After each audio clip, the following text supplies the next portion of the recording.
मैं कुश कुमार बायोलॉजी वाला पर आपका स्वागत है। आज है हमारा लेक्चर नंबर 11 और एक्सक्रीटरी सिस्टम का आज ये लास्ट लेक्चर है, ठीक है। इसके बाद आपका फर्स्ट चैप्टर खत्म हो जाएगा, लाइव प्रोसेस, ठीक है। फिर लाइव प्रोसेस से आपका सिर्फ टेस्ट चलेगा। आप टेक्स्ट इंडेक्स बनाते रहिएगा, टेस्ट सीरीज हम लोग हैंडल करते रहेंगे, ठीक है। क्वेश्चन पेपर देते रहेंगे हम आपको। आइए, लाइव प्रोसेस में जिस पार्ट का जिक्र हम लोग कर रहे थे वो पार्ट किडनी था। एक्सक्रीशन का ये दूसरा लेक्चर है। इससे पहले वाले लेक्चर में मैंने आपको किडनी बताया, मैंने आपको बताया कि किडनी क्या होता है, किडनी कैसा होता है, ठीक है। तो देखिए, आप इससे पहले वाले लेक्चर्स में देखें कि किडनी कुछ इस प्रकार का होता है, ठीक है। कुछ इस प्रकार का होता है।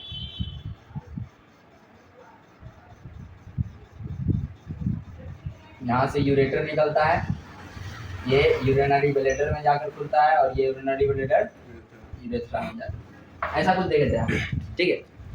एक्चुअली इसका जो फंक्शनल यूनिट है, जैसे हमारे शरीर का फंक्शनल यूनिट है, हमारा शरीर है, लेकिन फंक्शन कौन करता है? सेल या ऑर्गन करता है। तो ठीक इसी तरह से इसमें इसका जो फंक्शनल यूनिट है, इसका फंक्शन क्या है? किडनी का फंक्शन क्या है ये बताइए। किडनी का फंक्शन क्या है? फिल्टर करना, प्यूरिफाई नहीं, फिल्टर करना। क्या करना है? फिल्टर करना, फिल्टर करना है। तो फिल्टरिंग यूनिट किसको बताए थे? नेफ्रॉन को। तो फंक्शनल यूनिट भी कौन होगा? नेफ्रॉन। कोई functional unit, functional unit of kidney क्या बताइएगा? नेफ्रॉन। तो आज हम लोग बेसिकली नेफ्रॉन्स पर बात करेंगे, ठीक है, और मजेदार बात करेंगे, ठीक है, मजा आएगा, ठीक है। देखिए जरा सोचिए, हमारा शरीर लगभग 180 लीटर 180 लीटर ब्लड फिल्टर करता है। फिर भी हम लोग 1 से 1.5 से 2 लीटर यूरिन को पास आउट करते हैं। ऐसा क्यों होता है? इन सारे बातों का जवाब आज के लेक्चर में मिलेगा। कहने का मतलब हुआ कि जितना फिल्टर करता है रीअब्जॉर्बेशन के समय में, उसमें से वो सारा चीज फिर हम एब्जॉर्ब ही कर लेते हैं। मेरा मेन मकसद यूरिन बनाना ना है, यूरिया को बाहर निकालना है। तो जितना यूरिया रहेगा उसी को ना हम बाहर निकालेंगे। समझ आ रहा है बात? ठीक है। आइए फिर हम लोग देखेंगे हेमोडायलाइसिस। हेमोडायलाइसिस क्या होता है? जब कभी भी किडनी खराब हो जाता है तो कैसे उसके जगह पर कोई दूसरा आर्टिफिशियल किडनी काम करता है हमारे। कोई दिक्कत? देखिए, अभी आप किडनी देख पा रहे हैं। इस किडनी को हम बताए थे आपको, ये पेरिटोनियम से ढका हुआ रहता है। किस चीज से ढका हुआ रहता है? पेरिटोनियम से। अगर मान लीजिए इस लेयर को आप हटा रहे थे तो आपको दिख रहा था इसमें मिडिल पार्ट, जिसको मेडुला कह रहे थे। क्या कह रहे थे? मेडुला। और ये जो दिख रहा था इसको आप कॉर्टेक्स कह रहे थे। क्या कह रहे थे? कॉर्टेक्स। मेडुला के अंदर थोड़ा और अंदर जाते थे तो आपको पैरामिड मिलता था। क्या मिलता था? पैरामिड। सेंटर पे पेल्विस, और जो इंट्री था उसको रेनल हाइलम कहते थे। याद आ रहा है कुछ ऐसा याद आ रहा है? याद आ रहा है कब? जब हम इसका अंदर पढ़ रहे थे तब। कोई दिक्कत? अब इसी चीज पर थोड़ा माइक्रोस्कोप को डालते हैं और पावर को बढ़ाते हैं, फिर देखते हैं कि इसके अंदर में नेफ्रॉन्स कहाँ है, ठीक है। किडनी में मिलियंस ऑफ नेफ्रॉन्स पाए जाते हैं, लेकिन हम यहाँ आपको एक नेफ्रॉन्स के बारे में बताते हैं, ठीक है। नेफ्रॉन्स का भी अलग अलग टाइप होता है, 2 प्रकार का नेफ्रॉन्स होता है, ठीक है। एक नेफ्रॉन्स जिसका वो लूप ऑफ हेलन बहुत बड़ा होगा, पूरा मेडुला में जाएगा, ठीक है। और दूसरा जिसका लूप ऑफ हेलेंस बहुत छोटा होगा। अब ये लूप ऑफ हेलेंस क्या होता है? इसलिए स्टेप बाय स्टेप चलते हैं और हम स्टार्ट करते हैं। इसको मैग्नीफाई करने की कोशिश करते हैं। क्या करने की कोशिश करते हैं? मैग्नीफाई करते हैं। अर्थात आप इस पूरे मेरे बोर्ड को क्या समझ लीजिए? किडनी समझिए। पूरे बोर्ड को क्या समझ लीजिए? किडनी समझ लीजिए। और किडनी में आप जान लीजिए कि ऊपर वाले पार्ट्स हमारे कॉर्टेक्स होंगे और नीचे वाले पार्ट्स मेडुला। ठीक, आइए समझने की कोशिश की। इसको मिटाएं, इसको मिटा नहीं रहे हैं, बस इसका रूप आपको बदल दिए। रूप आपका क्या बदल दिए? ये जो मेरा बोर्ड आप देख रहे हैं यही हमारा किडनी है। ये हमारा किडनी है। क्या है? किडनी। आइए देखिए, नेफ्रॉन्स का 2 पार्ट होता है। ऐसे पढ़िए, नेफ्रॉन्स का कितना पार्ट होता है? 2 पार्ट। नेफ्रॉन्स बनाने का बहुत सिंपल तरीका है। लूडो छक्का खेलते हैं तो उसमें सांप रहता है ना, सांप। हाँ, बस सांप बनाइए। इसको ऐसे लीजिए, इसको ऐसा कीजिए, ठीक है। इसको क्या कीजिए? ऐसा कीजिए,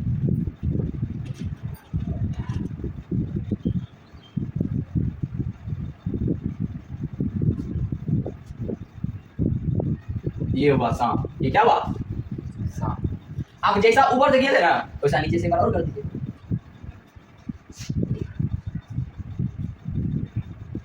अब ये उल्टा सांप बनाइए,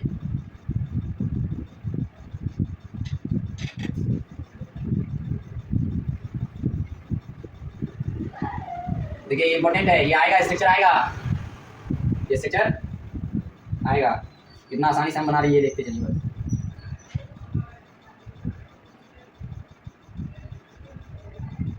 सीढ़ी जैसे बनाना, ठीक है।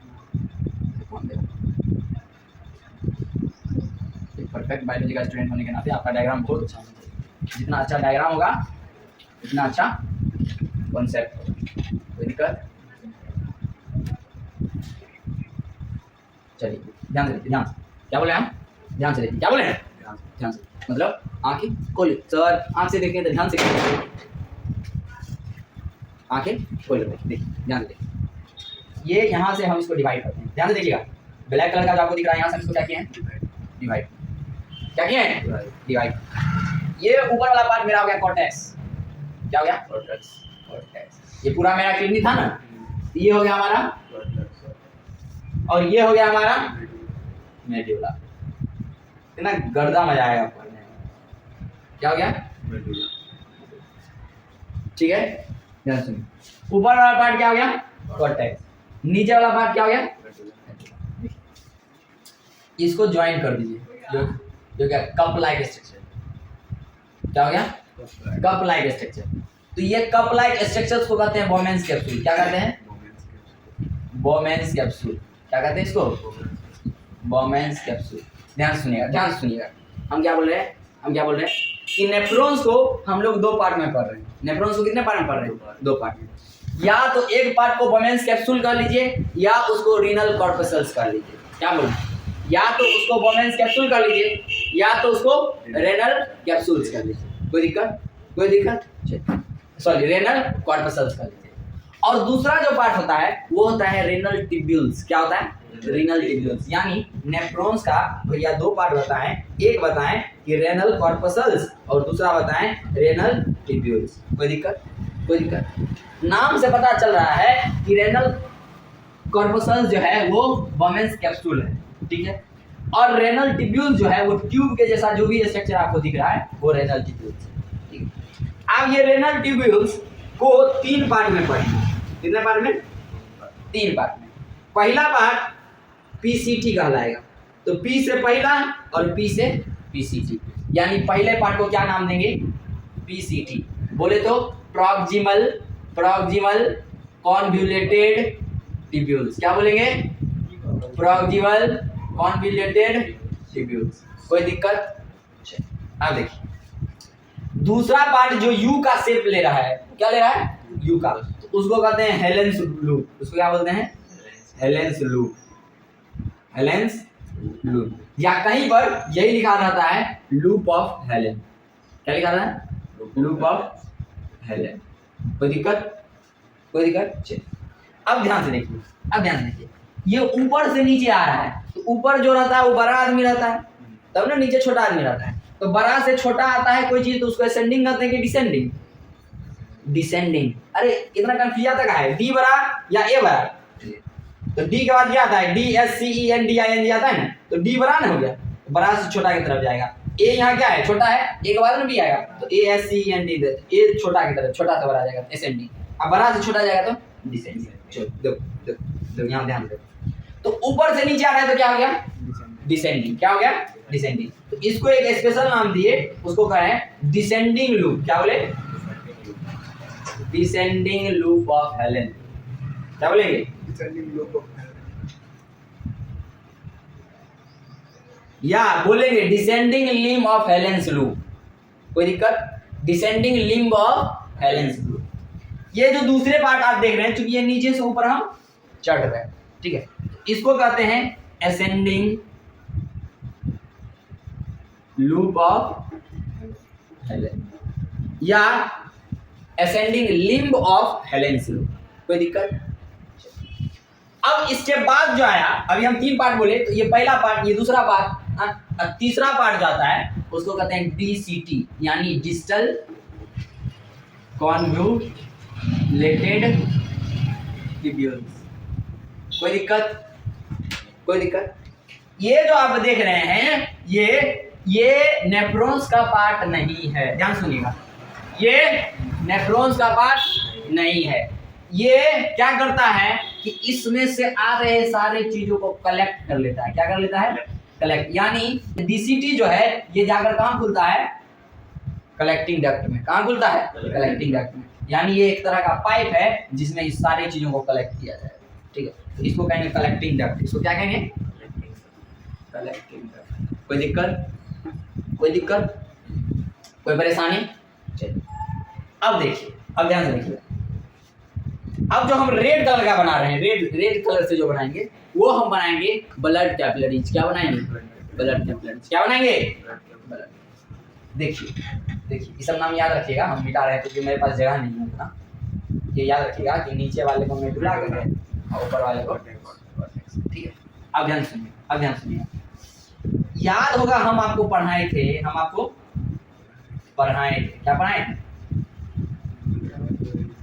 हम आपको पढ़ाए थे कि अब रेड कलर से बना रहे हैं, दैट मींस ऑक्सीजनेटेड ब्लड।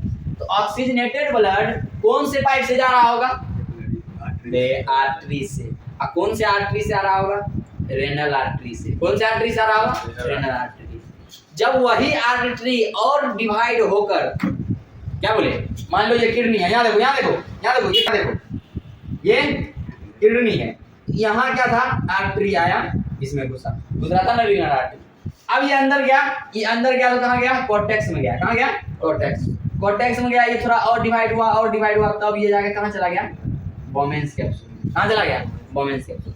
तो बोमेन्स कैप्सूल में जो ये गया, तो जो गया बोमेन्स कैप्सूल में उसको स्पेशल नाम दिए और कहे उसको एफरेंट। क्या बोले? Efferent artery. उसको क्या कहे? Efferent artery. कोई दिक्कत? कोई दिक्कत? बताओ। अब ये अंदर गया तो ये और बढ़ गया, ये इस तरह से फिर निकल आए। तो ये क्या हो गया? ये जो आप गुच्छा देख रहे हैं इसको एक और स्पेशल नाम से हम बुलाएं, उसको कहते हैं टफ्ट ऑफ कैपिलरीज, यानी कैपिलरीज का गुच्छा, बंच ऑफ कैपिलरीज। समझ में आ रहा है? तो इसका जो गुच्छा हुआ इसी को एक स्पेशल नाम से बुलाए हैं, तो उसी को कहते हैं ग्लोमेरुलस। क्या बोलते हैं? ग्लोमेरुलस। कोई दिक्कत? कोई दिक्कत? कोई दिक्कत नहीं। अब ये जो कैपिलरीज और वोमेन्स कैप्सूल ऐड हो गया, इस दोनों का कंबाइंड फॉर्म कहलाता है मालपिजियन ट्यूब्यूल्स। क्या कहलाता है? मालपिजियन ट्यूब्यूल्स, सॉरी मालपिजियन बॉडी, मालपिजियन बॉडी। कोई दिक्कत? कोई पूछेगा मालपिजियन बॉडी क्या है, क्या बोलेंगे? जब भैया वोमेन्स कैप्सूल में आर्टरी यानी एफरेंट आर्टरी और फर्दर डिवाइड होकर क्या होता है कि टक ऑफ आर्टरी कैपिलरी बना लेता है, तब उसको गैल्वेनस कहते हैं। और जब ग्लोमेरुलस और इसको वोमेन्स कैप्सूल को एक साथ अगर कहने का बात आए, बताने का बात आए, तब इसको जाकर क्या कहते हैं? मालपिजियन बॉडी कहते हैं। कोई दिक्कत? यहाँ तक में कोई दिक्कत? अब ध्यान सुनिए, ध्यान से सुनिए, थोड़ा सा तो बात है। अब ये जो निकला यहाँ से वो अभी वेंस नहीं बनेगा। ध्यान से सुनिएगा, वो अभी वेंस नहीं बनेगा क्योंकि इसमें अभी ऑक्सीजन है। मेरी बात समझ पा रहे हैं? मेरी बात। अब भैया ये ऑक्सीजन लेकर क्यों आया? बिना ऑक्सीजन का नेफ्रॉन काम नहीं कर सकता है। किसी को काम करने के लिए ऑक्सीजन चाहिए, तो बिना ऑक्सीजन का काम नहीं कर सकता। मेरा बात समझ आ रहा है? मेरा समझ आ रहा है? जैसे 2 दिन गर्लफ्रेंड से बात नहीं होगा, आप खाना नहीं खाइएगा, ठीक वही बात यहाँ है। ठीक है, हाँ।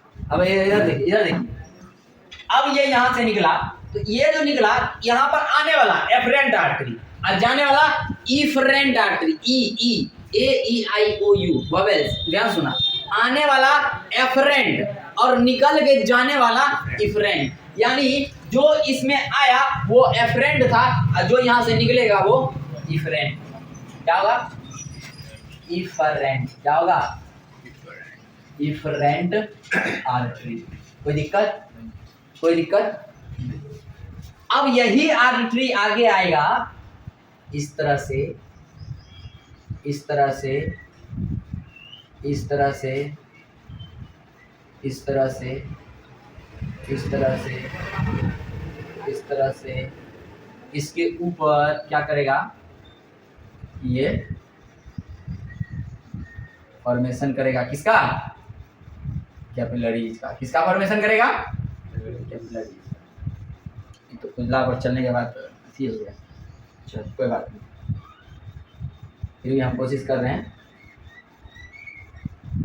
ये जो आप देख रहे हैं, ठीक है, ये इस तरह से, ये इस तरह से इसके ऊपर अपना जाल बिछा देगा। अपना जाल क्यों बिछाएगा, इस बात को समझिए। समझ आ रहा है, कोई दिक्कत नहीं। अब कि यहाँ से जो ये एफरेंट आर्टरी गया, ठीक है, तो ध्यान से देखिए, इसका हम वॉल्यूम बढ़ाए हुए हैं लेकिन इसका वॉल्यूम घटाए, और आपको हम पढ़ाने और पढ़ाएं कि आर्टरी में प्रेशर ज्यादा होता है, प्रेशर ज्यादा होता है। तो प्रेशर ज्यादा जो था, यहाँ पर जो फिल्ट्रेशन का काम हुआ, तो ये चुपचाप सब का आंख मूंद करके आते जाओ आते जाओ आते जाओ, सब कुछ को फिल्टर कर लिया। क्या किया, सब कुछ, जरूरी था से हो, नहीं जरूरी था से हो। नहीं समझ में आ रहा बात। जैसे मान लो टीचर क्लास में इंटर करने वाले हो, लंच हुआ और क्लास में खूब हल्ला हो रहा और टीचर को खूब गुस्सा चढ़ा हुआ, कोई एक लड़का हल्ला किया होगा, टीचर आएंगे सबको बाहर कर दिए होंगे। ऐसा कभी नहीं हुआ, तुम बदमाशी भी नहीं किया और तुमको भी बाहर कर दिया, तब पीछे से मैम जो जानती होगी तुमको, आई ये तो अच्छा लड़का है, तब जाके फिर तुमको लाता हो। तो जो अभी यहाँ चला गया, तो ये फिर से घूम के गया उसके पास, है भाई अगर आ गया है तो देने दो, कहा है ऐसे ऐसे समझो।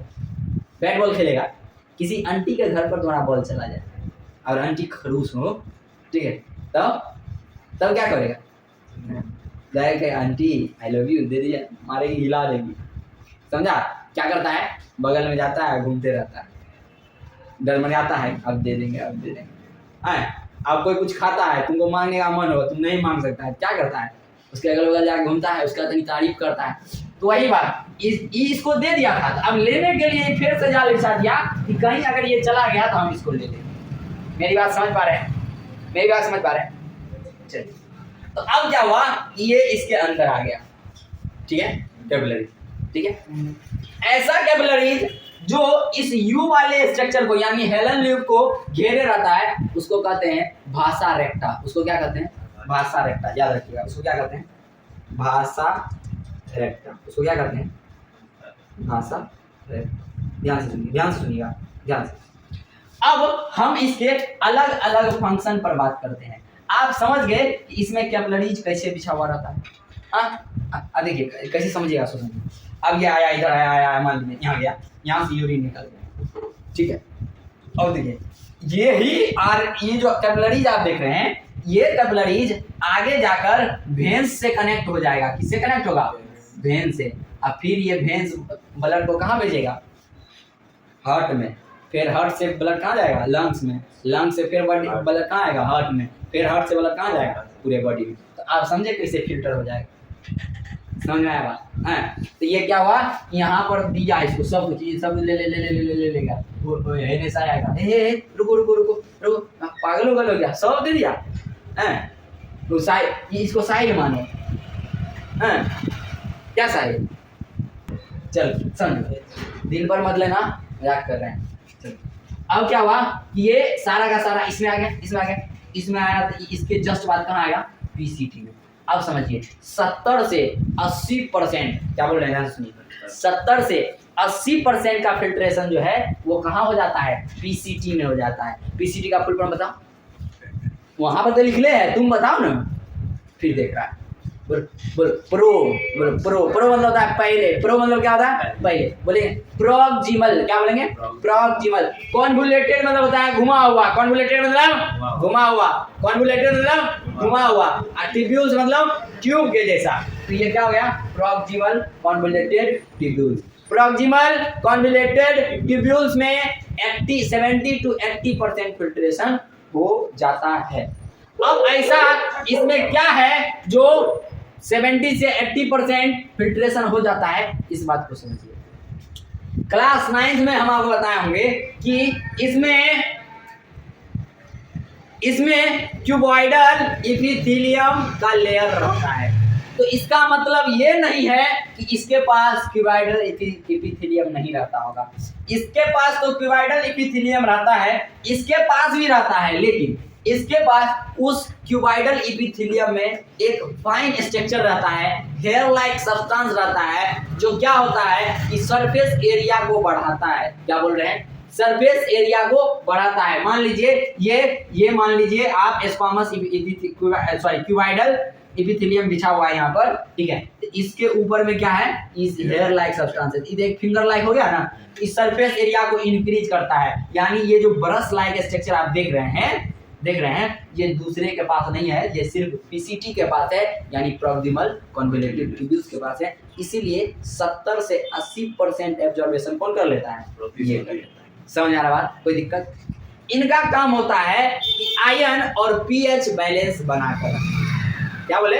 आयंस और पीएच बैलेंस बना के रखना। जैसे समझिए, अगर पीसीटी से ब्लड को दिया जाए, अगर मान लीजिए इसमें कोई चीज आ गया जिसका जरूरत है, मतलब जरूरत वाला चीज पीसीटी के पास आ गया, तो ये जाएगा, कहेगा है हमको देने दो, तो इसको जो दे देगा, ये क्या हो गया? रीअब्जॉर्प्शन हो गया। तो इसका काम रीअब्जॉर्प्शन का भी हो जाएगा। नहीं हो गया? मतलब अगर पीसीटी से ब्लड में कोई कंपोनेंट दिया जाता है तो उसको कहते हैं रीअब्जॉर्प्शन। क्या कहते हैं? रीअब्जॉर्प्शन। लेकिन अगर ब्लड के पास यहाँ था और यहाँ से कोई, मान लो यहाँ पर फिल्टर नहीं हो पाया किसी कारणवश, और यहाँ से ब्लड वाला अंदर चला गया, कहा लो ये ले लो, तू ले लो, थोड़ा काम दे दो, ले रख। हाँ, तो वहां पर क्या हो गया? वहां पर क्या बोलेंगे? Active secretion. उसको क्या बोलेंगे? Active secretion. उसको क्या बोलते हैं? Active secretion. इतना बात समझ में आया? इतना बात समझ में आया? पीसीटी का क्या घटना घटता है, समझ में आ गया? अब चलिए, अब देखिए, डिसेंडिंग लूप जो है, डिसेंडिंग लूप इस दूसरा करता है खाली पानी पीने का काम। क्या करता है? सिर्फ और सिर्फ आपके ब्लड से पानी ले लेता है। कौन ले लेता है? Ascending loop. ध्यान से सुनिएगा, सॉरी डिसेंडिंग लूप, ध्यान से सुनिएगा। डिसेंडिंग लूप एक्सक्रीट और takes the water from the blood. Blood से पानी को खींचने का काम कौन करता है? कौन करता है? Ascending, sorry descending loop. कौन करता है? Descending loop. यानी ये क्या करेगा? यहाँ पर H2O ले लेगा, ठीक है। तो H2O ले लेगा, तो याद कीजिए, हम बार बार बोल रहे हैं, अपने 9th क्लास के लेक्चर में आपको आइसोटोनिक हाइपोटोनिक बताए थे कि जितना आप सोल्यूट बढ़ाइएगा ना, जितना सोल्यूट बढ़ाइएगा उतना क्या बढ़ेगा? उतना क्या बढ़ेगा? उतना क्या, सॉरी, जितना सोल्यूट बढ़ाइएगा उतना पानी घटेगा। बताए थे ना? यहाँ पानी निकाल लिया, इसका मतलब सोल्यूट बढ़ गया होगा। बढ़ गया होगा कि नहीं बढ़ा? बढ़ा होगा कि नहीं बढ़ा होगा? क्या बोल रहे हैं? अगर पानी निकाल लिए, नमक और पानी का घोल मान के चलो, नमक पानी का घोल है हमारे पास, और सोच रहा हम पानी सब निकाल लिए, तो नमक का कंसंट्रेशन बढ़ेगा कि घटेगा? बताओ ना, बताओ रे। क्या पानी निकाल लिया? हाँ, नमक और पानी का घोल है, और हम तुमसे पानी छीन लिए, तो तुम्हारे पास की बचा? नमक ही न बचा। तो अब जो नमक है, तो ऐसे में तो गड़बड़ा जाएगा कंसंट्रेशन, तो नमक को न लिया जाएगा, तो ये आगे बढ़ेगा।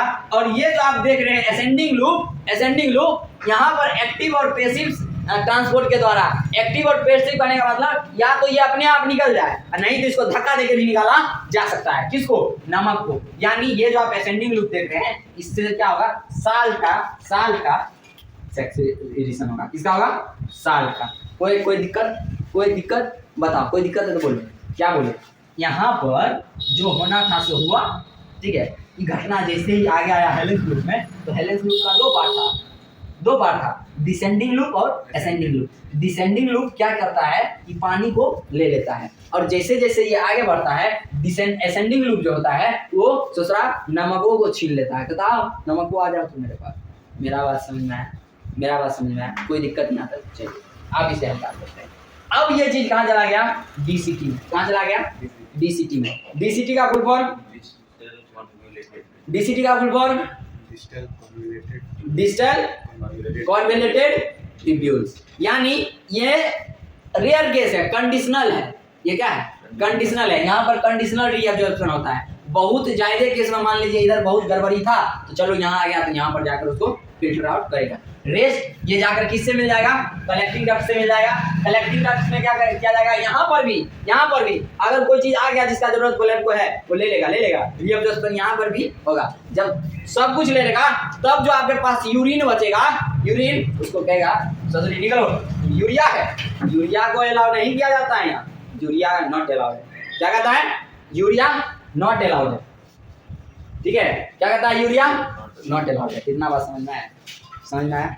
कोई दिक्कत है? कोई दिक्कत है तो बोला। हाँ चलो अब इससे थोड़ा आगे बढ़े, थोड़ा आगे बढ़े। अगर मान लीजिए, अगर मान लीजिए कि ये लूप ऑफ हेलेंस क्या हो?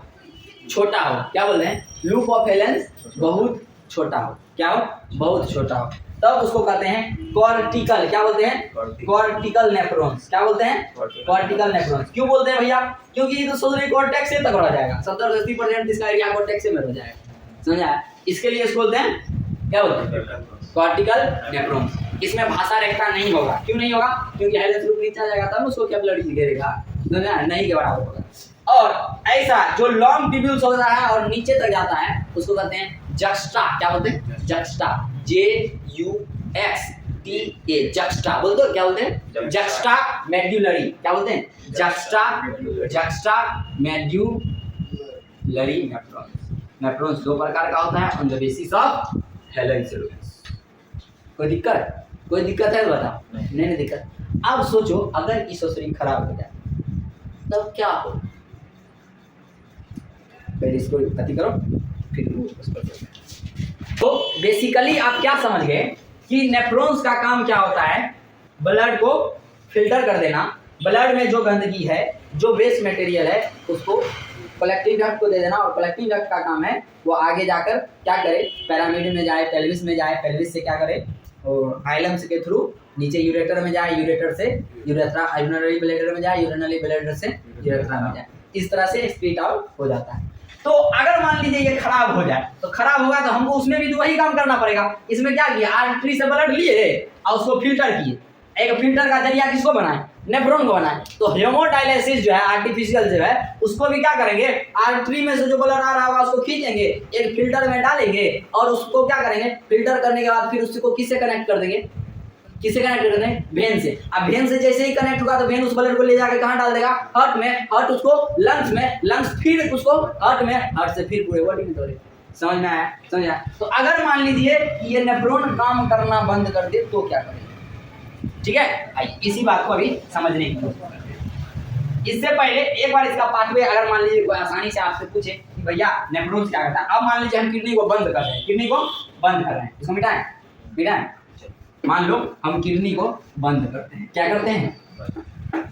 बंद करते हैं। अगर किडनी को आप बंद कीजिएगा, किडनी को आप बंद कीजिएगा, अब आप डायग्राम अच्छे से समझ जाइएगा। एक ऐसा पाइप आ रहा था, एक ऐसा पाइप आ रहा था ना, यहाँ पर किडनी था, ऐसे था ना।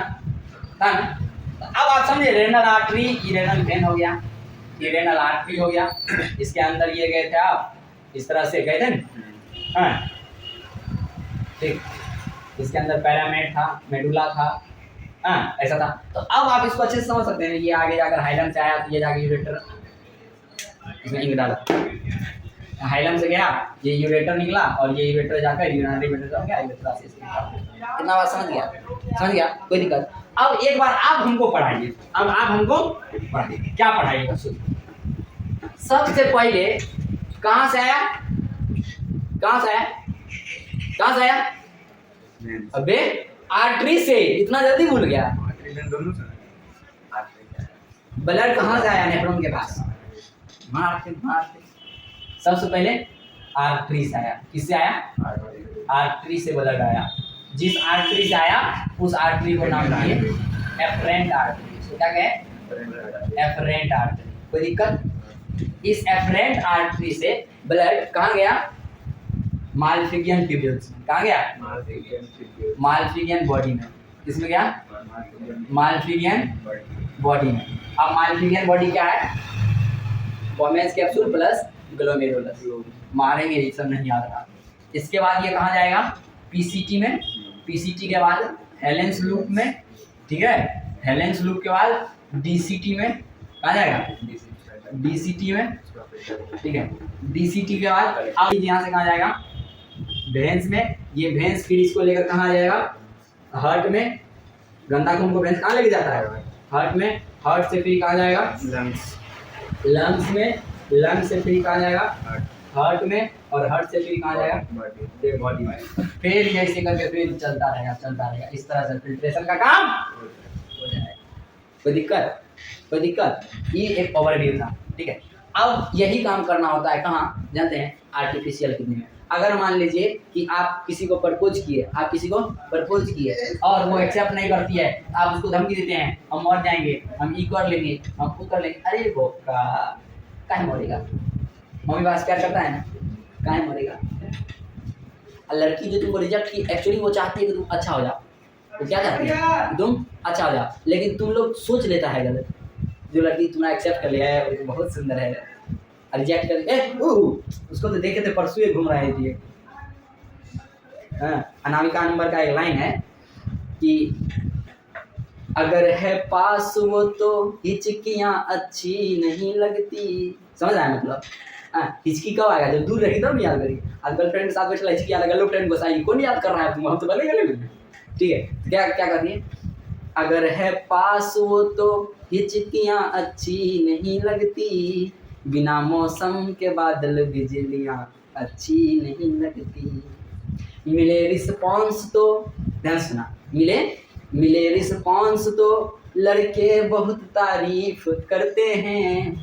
मिले रिस्पॉन्स तो लड़के बहुत तारीफ करते हैं, जो ठुकरा दे उसे वो लड़कियाँ अच्छी नहीं लगती।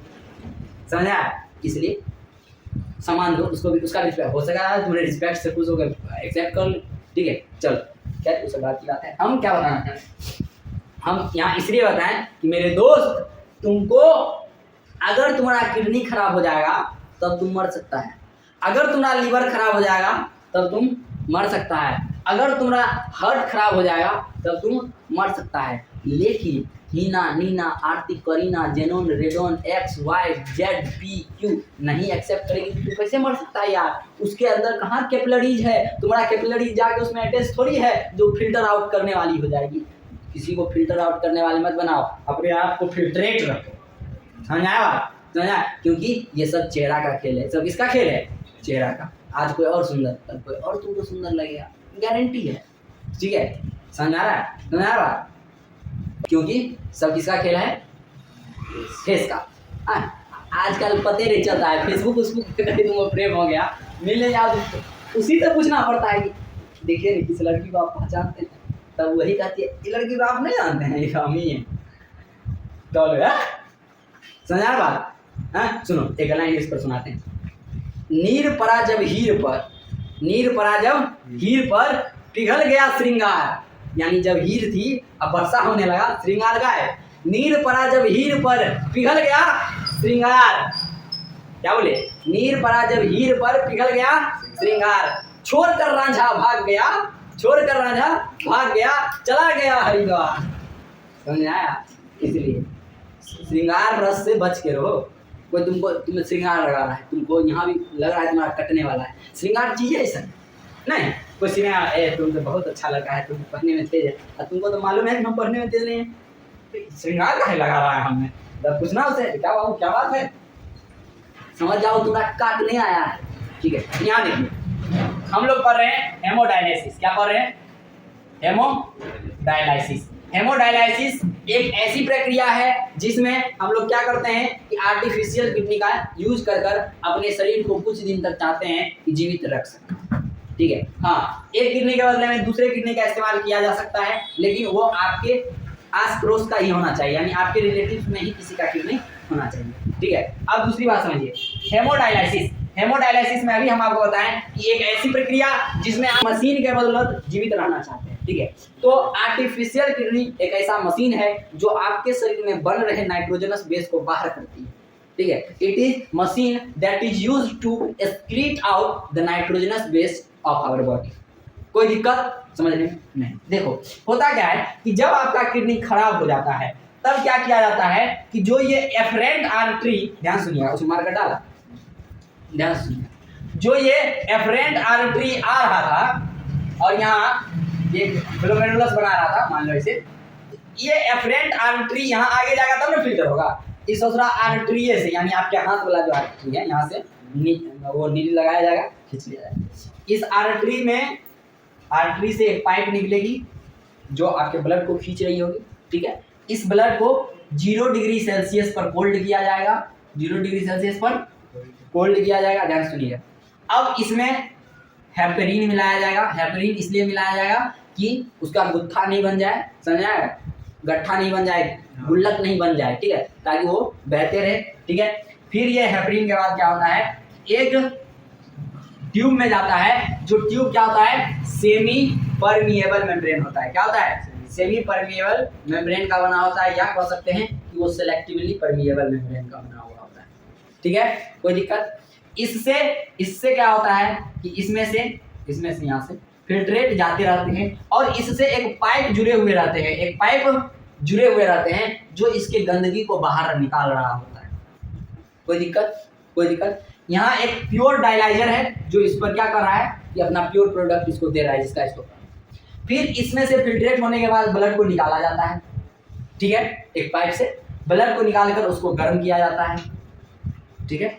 गर्म करने के बाद उसमें एंटी हेपरीन दिया जाता है, यानी हेपरीन के एंटी को डाला जाता है, ठीक है। अब ये जाकर फिर से उसको वेन में डाल देता है, वेन उस ब्लड को ले जाता है चेक करवाने लंग्स के पास कि देखो कोई गड़बड़ी तो नहीं है, बताए नहीं गड़बड़ी नहीं है, जो चीज़ है उसको प्यूरिफाई कर देता है, फिर वो आपके शरीर में दौड़ने लगता है। Line from artery to pump, ठीक है, ये गया ट्यूब गया, इसमें ट्यूब में गया, यहाँ से जो निकालना था निकाल दिया, dialysing solution, fresh dialysing solution अंदर डाला गया, गंदा को बाहर निकाला गया, इसमें से फिर उसको जाकर वेन से जोड़ दिया गया और वेन से पूरे शरीर।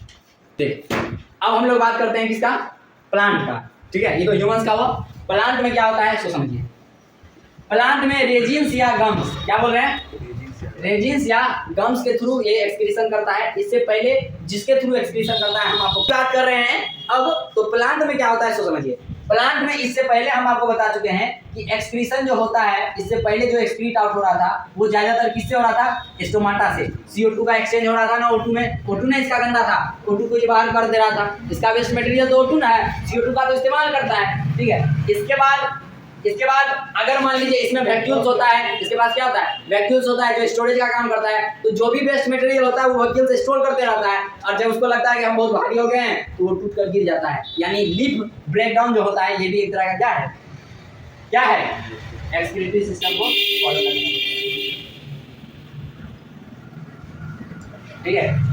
और दूसरा आप देखिएगा, कभी कभी रेजिन्स एंड गम्स निकलते रहता है पेड़ से, देखना पेड़ कुछ लट करेगा, कभी कभी देखना रेड गिरता हुआ रहेगा, तो ये सब क्या है, रेजिन्स और गम्स के थ्रू भी ये एक्सक्रीट आउट करते हैं। कोई दिक्कत। इस तरह से प्लांट का एक्सक्रीशन खत्म हुआ और हमारा चैप्टर भी खत्म हुआ। कल टेक्स्ट इन टेक्स्ट आप टोटल बना के लाइएगा। धन्यवाद।